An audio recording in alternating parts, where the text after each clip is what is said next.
दोस्तों कैसे आप लोग। उम्मीद करता हूँ आप लोग अच्छे होंगे। आज की वीडियो आप लोगों के लिए काफ़ी खास होने वाली है। अगर आप इलेक्ट्रॉनिक्स का काम सीख रहे हैं या इलेक्ट्रॉनिक्स में थोड़ा सा भी इंटरेस्ट रखते हैं तो हमारी जो वीडियोज होती हैं वो काफ़ी बेसिक तरीके से हम बनाते हैं ताकि सभी लोगों को सीखने को मिले। इस चैनल पर जितनी भी वीडियोज अभी तक आई हुई हैं मुझे लगता है कि आप लोगों ने काफ़ी कुछ उनसे सीखा होगा। इसी क्रम में आज मैं आपको एक आईसी की जानकारी देने वाला हूँ। ये आईसी काफ़ी इम्पोर्टेंट, मैं कहूँगा कि ये ऐसी एक आईसी है जिसके बारे में आपको जानकारी होनी चाहिए। काफ़ी बार हमें ज़रूरत पड़ जाती है कुछ ऐसी आईसीज़ की जिनके बिना काम अटक जाता है या जिनके बिना काम रुक जाता है। तो वैसे अगर आप इलेक्ट्रॉनिक्स का काम सीख रहे हैं तो मैं आपको सजेस्ट करूँगा कि आपके लिए बहुत सारी वीडियोज़ हम पहले तैयार कर चुके हैं। तो प्लेलिस्ट पर जाके देखिए, कंपोनेंट्स की आपको सभी जानकारी मिल जाएँगी। तो अगर आपको कंपोनेंट्स की जानकारी नहीं है या कंपोनेंट्स की थोड़ा-सा जानकारी आप चाहते हैं कि हमारी वीडियो से मिले, तो प्लेलिस्ट कंपोनेंट करके मैंने बनाया हुआ है। सभी कंपोनेंट्स को मैंने वहाँ पर कवर किया है, उसको जाके देखें, प्लेलिस्ट आपको मिल जाएगी एंड स्क्रीन पे या कार्ड पे। एंड आपको मल्टीमीटर चलाना नहीं आता है तो बेसिक्स जितने भी मल्टीमीटर के अंदर सेक्शन होते हैं वो सब मैंने समझाए हुए हैं। मल्टीमीटर का भी प्लेलिस्ट हमने तैयार किया हुआ है, वो भी जाकर आप देख सकते हैं। काफ़ी लोग बोलते हैं कि इस टॉपिक पे वीडियो बनाओ, उस टॉपिक पे वीडियो बनाओ, तो सारे हमने कवर कर चुके हैं। जितने छूट गए हैं वो सब धीरे धीरे हम बना रहे हैं। तो आज बात करेंगे हम एक आईसी की जिसका नंबर है 1118। 1118 एक वोल्टेज रेगुलेटर आईसी है। आईसी का मतलब है कि इंटीग्रेटेड सर्किट। अगर आपको इस तरीके का कोई कंपोनेंट दिखे तो ये एक आपको आईसी, इसको आईसी बोला जाता है। तो आईसी ज़रूरी नहीं कि आईसी के अंदर एक प्रोग्रामिंग ही हो। आईसी एक रेगुलेटर आईसी हो सकती है या एक बायोस आईसी हो सकती है या वो किसी और स्पेशल काम के लिए बनी हो। तो इस तरीके का जो कंपोनेंट होता है वो रेगुलेटर आईसी भी हो सकती है। रेगुलेटर आपने देखा होगा कि 3 पिन का होता है, लेकिन 3 पिन का वो एक सिर्फ एक रेगुलेटर ही होता है। ये इसके अंदर आपको बहुत सारे रेगुलेटर मिल जाते हैं। आईसी के अंदर आपको बहुत सारे रेगुलेटर मिल जाते हैं। अब ये जो 1118 आईसी है आपको एलईडी टीवी के बोर्ड के अंदर देखने के लिए बेसिकली मिलती है, जिसकी लोकेशन आपको मैं बताऊं तो इस जगह पे होती है, ये वाली। मैं थोड़ा सा जूम करके दिखाना चाहूंगा। एलईडी टीवी के अंदर इस आईसी का बहुत बड़ा रोल होता है, बहुत बड़ा इस आईसी के का काम होता है। इस आईसी का काम होता है 5 वोल्ट को 3.3 वोल्ट में और 1.8 वोल्ट में रेगुलेट करना। 3.3 वोल्ट और 1.8 वोल्ट से हमारी आईसीज वर्क करती हैं। इन आईसीज को ऑन करने के लिए 3.3 और 1.8 वोल्ट चाहिए होता है, जो इस आईसी से मिलता है, इस रेगुलेटर आईसी से मिलता है। काफी बार ऐसा होता है कि हमारा सिस्टम, हमारा जो, अगर मैं एलईडी टीवी के बोर्ड की बात करूं तो इसको प्रॉपर 1.8 वोल्ट या 3.3 वोल्ट नहीं मिल पाता है, जिसकी वजह से हमारा सिस्टम क्या हो जाता है, स्टैंड बाय पे अटक जाता है। लाल कलर की लाइट या रेड कलर की लाइट इस पे जलती है। आप कितना भी इसको ट्रिगर करें, आप कितना भी इसको पावर ऑन करने की कोशिश करें, रिमोट दबा दें, फिर भी ये रेड कलर की लाइट जली रहती है। उसका सबसे बड़ा कारण होता है कि रेगुलेटर आपका प्रॉपर वोल्टेज आपको आईसी तक नहीं पहुंचा पाता है। तो मेन इस रेगुलेटर का ही सबसे बड़ा खेल होता है। उसी रेगुलेटर की आज जानकारी दूंगा, उस रेगुलेटर के पिन आउट समझाऊंगा, साथ में वो रेगुलेटर आपको आप कहां पर इस्तेमाल कर सकते हैं ये भी मैं बताऊंगा। सबसे पहले इस रेगुलेटर का एक छोटा सा, मैं यहाँ पर एक छोटा सा एक इमेज ही बना देता हूं। इसके अंदर 4 पिन इस तरफ है, 4 पिन इस तरफ है। रेगुलेटर के पास में बड़ा अगर कोई आईसी होती तो यहाँ पे कट होता है, नहीं तो जो एसएमडी आईसी होती है, इसको एसएमडी बोलते हैं, सरफेस माउंट डिवाइस। इसको सरफेस पे माउंट किया जाता है एसएमडी मशीन के थ्रू। तो उसके यहाँ पर एक डॉट होता है। तो यहाँ जहां पर भी डॉट होगा उसके जस्ट नीचे वाली पिन हमारी 1 नंबर की होगी। यहाँ पर लिख देता हूँ, चलिए, 1 नंबर की। इसके बगल में 2, 3, 4, फिर इससे जस्ट ऊपर वाली, 4 से जस्ट ऊपर वाली हमारी 5वें नंबर की पिन होगी। आपको पता था कि आईसी की पिन आउट इस तरीके से गिनते हैं? बिगिनर्स के लिए सवाल है, बताना मुझे कमेंट करके, ठीक है। तो इसके ऊपर 5, 6, 7, 8। भले आईसी यहाँ पर 8 लाख की हो, 4 4 8 लाख की हो, भले 16 की हो, भले वो ज्यादा की हो, 14 की हो, जितने की भी हो, सीरियल जो गिनने का जो क्रम होता है इसी तरीके से होता है। यहाँ से होगा यू कट में ही, यहाँ पर एंड का होगा। एक के ऊपर 8वें नंबर की होगी या एक के ऊपर आपकी 16वीं हो सकती है। मतलब अगर ज्यादा पिन की ऐसी हो तो, फिलहाल ये 8 पिन की ऐसी, तो एक के ऊपर 8 यहाँ पर है। अब यहाँ पर ही जो 1118 है, चलिए, 1118 जो ये आईसी है, अब यहाँ पर 2 आईसी आईसी आती है, तो 1118 के नीचे 1833 लिखा होगा। 1833 यहाँ पर लिखा होगा। थोड़ा सा मैं यहाँ पर जूम करके दिखाना चाहूंगा। इस आईसी के ऊपर जो नंबरिंग करी गई है, ऊपर देखिए 1118 लिखा हुआ है, नीचे 1833 लिखा हुआ है, 1833। या LC 1118 भी हो सकती है इस IC का नंबर।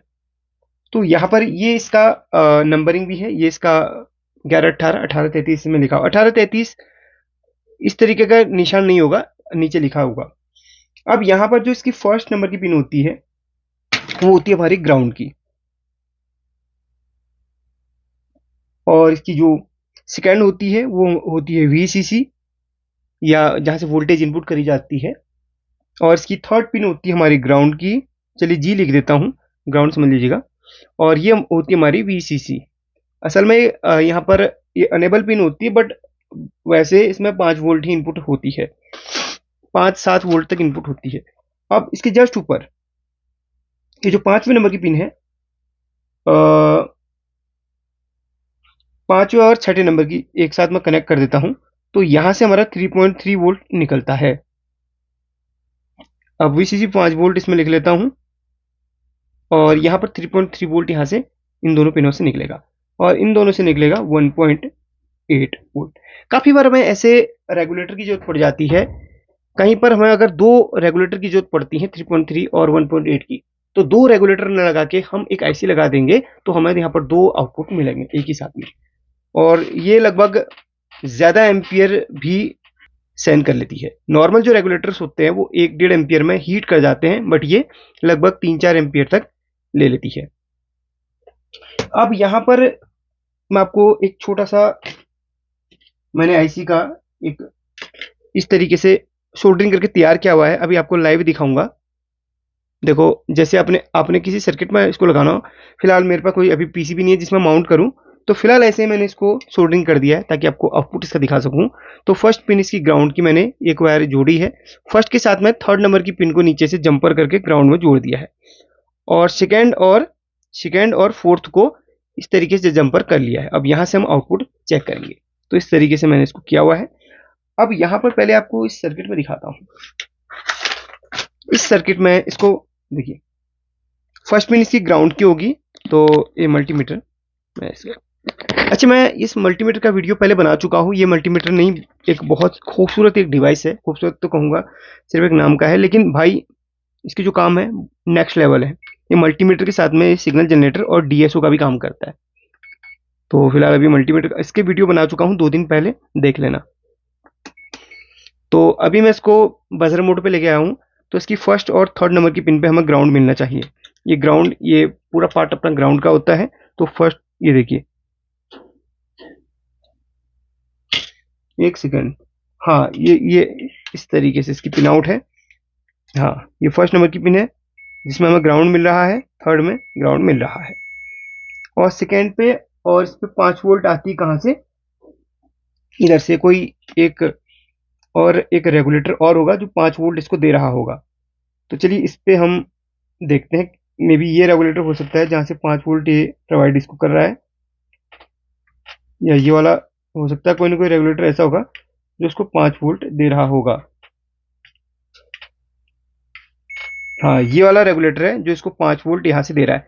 12 से इसको, इस रेगुलेटर पे 12 वोल्ट, यहाँ से 12 वोल्ट आया इस रेगुलेटर पे, और इसने 5 वोल्ट बना के फिर इसको दिया, और इसने 5 वोल्ट से अलग अलग 2 वोल्ट बना के इन ICs को दी। तो वैसे ही अब मैं क्या करूँगा, इसको मैं 5 वोल्ट दूंगा और देखूंगा कि क्या इसकी 5वीं 6ठी नंबर और 7वीं 8वीं नंबर पिन पे हमें वोल्टेज मिलती है कि नहीं। तो जैसे मैंने बोला था कि फर्स्ट और थर्ड नंबर की ग्राउंड की होती है, फर्स्ट और थर्ड पे मैं वायर टच कर चुका हूँ, और ये देखिए। अब यहाँ पर देखिए, मैं इसको वोल्टेज पे ले आता हूँ। अब यहाँ पर देखिए, मल्टीमीटर मैंने सेट कर दिया। अब इनपुट मैंने कितनी वोल्टेज करी है, देखिए 5 वोल्ट इनपुट करी है। ग्राउंड को यहाँ पे रहने दूंगा, ठीक है, ग्राउंड को यहाँ पे रहने दूंगा, और इधर पे चेक करूंगा तो मैं देखिए 3.3 वोल्ट यहाँ पर मिल रही है 5वें नंबर की पिन पे और 6ठे नंबर की पिन पे, और 7वें नंबर की पिन पे हमें 1.79, मतलब 8 वोल्ट ही समझ लीजिए, एक आधे वोल्ट थोड़ा सा कम है, कोई बात नहीं, होना भी चाहिए। ये देखिए 1.7 वोल्ट मिल रही है। पर भी हमें 2 वोल्टेज की जरूरत है। हमारे पास 5 वोल्ट का सोर्स है या 12 वोल्ट का सोर्स है, तो 12 को 5 में कन्वर्ट हो गया, 5 वोल्ट का सोर्स है, तो हम यहाँ पर एक ही से हम 2 वोल्टेज अलग अलग ले सकते हैं, एम्पियर ज़्यादा जिसमें हो। छोटे रेगुलेटर हीट कर जाते हैं, बट ये हीट ज़्यादा नहीं करता। इसको कहीं पे माउंट कर दीजिएगा, ये ज़्यादा एम्पियर पे भी अच्छा खासा वर्क करता है। ये बना इसीलिए ही है, ये डबल वोल्टेज आउटपुट करे।